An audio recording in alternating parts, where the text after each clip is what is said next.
Hi, I'm Dr. Jennifer Thieman. Today we're going to talk about factors that contribute to low energy and treatment options I have for you.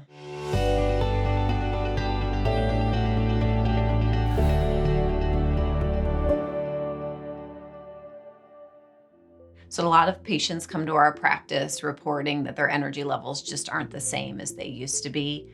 Often, the root cause can be poor sleep, and that's a kind of a complicated topic, but sometimes tied to hormonal imbalances and definitely tied to our stress. There are several factors that I like to look at. Those include our sex steroids, our adrenal health, which has a lot to do with the hormone cortisol, our stress hormone, our nutrient status and our mitochondrial health, and our thyroid function.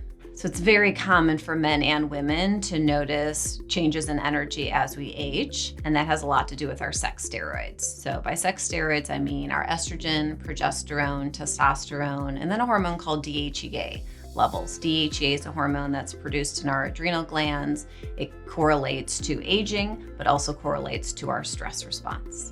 Our goal as a practice is to identify factors that may be contributing to low testosterone for men and women. Those can be lifestyle factors, those can be our sleep, as well as medications like birth control pills, anti-anxiety medications.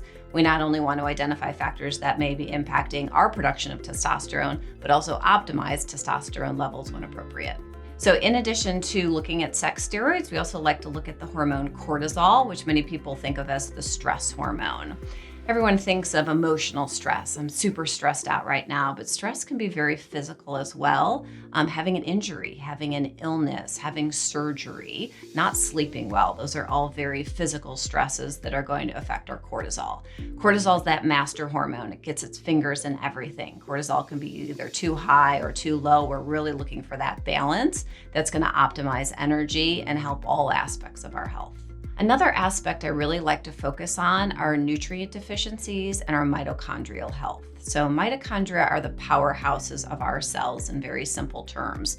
We draw on the nutrients and amino acids in our diet to power our mitochondria to produce ATP for energy, as well as prevent and repair DNA damage.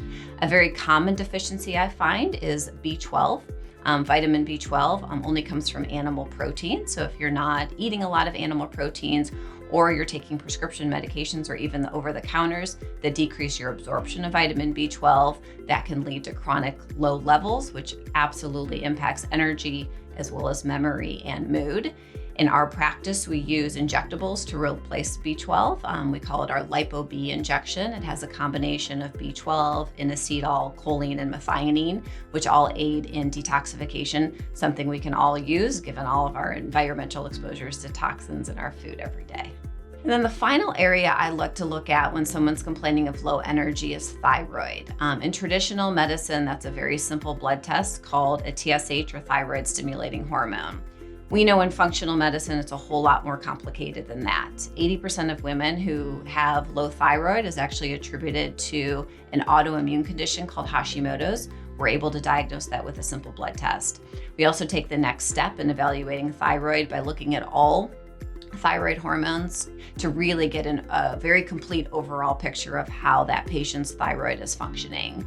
And then we're able to make some simple interventions, sometimes with just vitamins and supplements, sometimes with attention to gut health and dietary changes, or if necessary, thyroid medication to really optimize how the thyroid is working for that person. So if you're feeling low energy or any of the points I talked about really resonate with you, we would be delighted to see you and start an evaluation. Feel free to make an appointment with one of our providers through our website.